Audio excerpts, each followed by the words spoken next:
Para murid sekalian, anda semua pasti sudah mengetahui tentang COVID-19. Virus ini berjangkit daripada individu kepada individu melalui titisan pernafasan dan juga sentuhan. Antara gejala penyakit ini adalah demam, batuk, selsema dan sukar bernafas. Bagaimanapun, tanpa gejala-gejala ini, anda mungkin boleh menjadi pembawa kepada virus ini tanpa anda sedari. Demi memutuskan rantaian jangkitan virus ini, langkah-langkah pencegahan seperti berikut mesti dipatuhi. 1. Kerap mencuci tangan menggunakan air dan sabun atau pensanitasi tangan. 2. Pakai pelitup muka kepada yang bergejala dan berimuniti badan rendah. 3. Amalkan penjarakan sosial 1 meter antara individu. Dan 4. Kekal berada di rumah sekiranya tiada keperluan untuk keluar.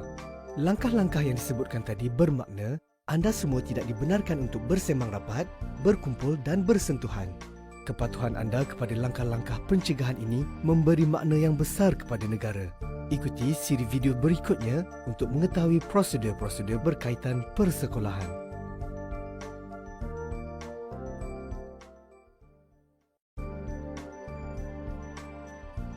Tahukah anda apa yang perlu dilakukan sebelum ke sekolah?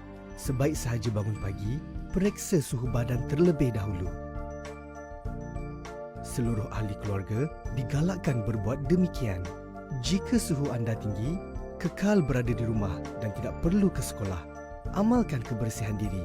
Pastikan baju sekolah yang bersih setiap hari. Para murid juga digalakkan untuk membawa bekal makanan sendiri. Ikuti siri video berikutnya untuk mengetahui prosedur-prosedur berkaitan persekolahan.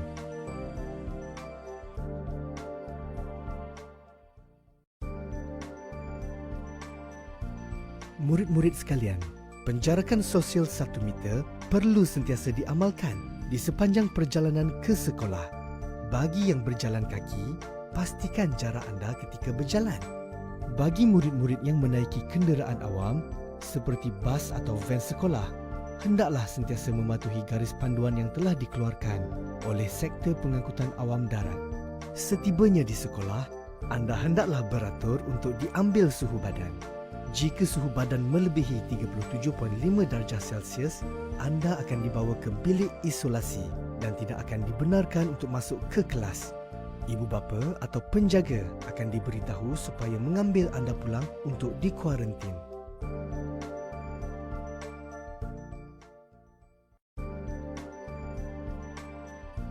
Murid-murid sekalian, penjarakan sosial 1 meter perlu sentiasa diamalkan sepanjang waktu ketika di sekolah, tidak kira di dalam maupun di luar kelas. Di tandas, elakkan daripada bersesak. Pastikan tangan dibasuh menggunakan sabun. Murid-murid hendaklah mencuci tangan dengan air dan sabun mengikut langkah-langkah membasuh tangan yang betul. Semasa waktu rehat pula, anda digalakkan untuk makan bekal makanan yang dibawa di dalam kelas. Jika anda tidak membawa bekal makanan, anda boleh beli makanan berbungkus di kantin dan bawanya ke kelas untuk dimakan.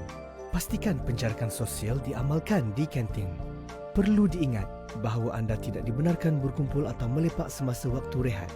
Ikuti siri video berikutnya untuk mengetahui prosedur-prosedur berkaitan persekolahan.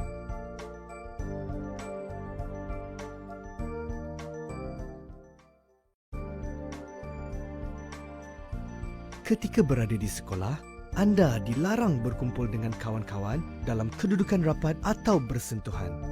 Tiada perhimpunan akan dijalankan buat sementara waktu. Segala aktiviti sukan juga ditangguhkan. Semasa menuju ke kelas, anda hendaklah berjalan dalam jarak 1 meter di antara satu sama lain. Perjalanan adalah dalam satu arah sahaja. Barisan arah yang berlawanan perlu mengikut jalan yang lain. Di tangga, para murid hendaklah bergerak dalam satu barisan. Pergerakan menaiki dan menuruni tangga mengikut laluan terarah. Di dalam kelas, murid akan dipecahkan kepada bilangan yang lebih kecil. Penjarakan sosial 1 meter hendaklah sentiasa diamalkan sepanjang berada di sekolah. Ikuti siri video berikutnya untuk mengetahui prosedur-prosedur berkaitan persekolahan.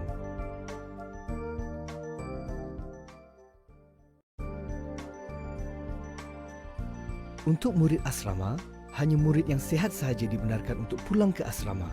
Urusan pengangkutan akan diuruskan oleh pentadbir sekolah. Pihak sekolah akan menjalankan saringan kesihatan dengan memeriksa suhu badan.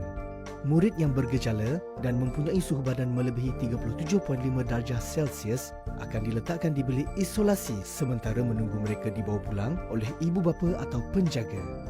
Di setiap bilik asrama, bilangan murid akan dikurangkan dengan penjarakan 1 meter antara katil dan untuk katil 2 tingkat. Hanya katil bahagian bawah sahaja yang boleh digunakan. Anda diingatkan untuk sentiasa melakukan penjarakan sosial pada setiap masa ketika di bilik mandi, bilik cuci, bilik gosok, pantry serta di kelas persediaan. Pemantauan secara berkala akan dilakukan oleh para guru. Segera laporkan kepada warden asrama jika anda atau rakan-rakan menunjukkan tanda-tanda gejala. Ikuti siri video berikutnya untuk mengetahui prosedur-prosedur berkaitan persekolahan.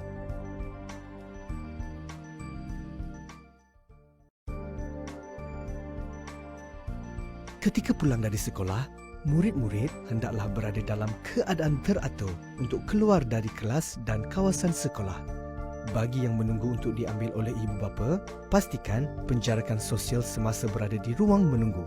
Bagi yang pulang dengan berjalan kaki, sentiasa jarakkan diri anda 1 meter dengan orang lain.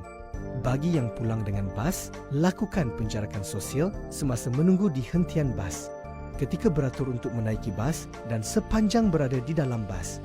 Demi menjaga kesihatan anda daripada dijangkiti COVID-19, langkah-langkah yang telah ditetapkan ini hendaklah sentiasa dipatuhi. Kepatuhan dan kerjasama anda memberi makna yang amat besar untuk negara. Ikuti siri video berikutnya untuk mengetahui prosedur-prosedur berkaitan persekolahan.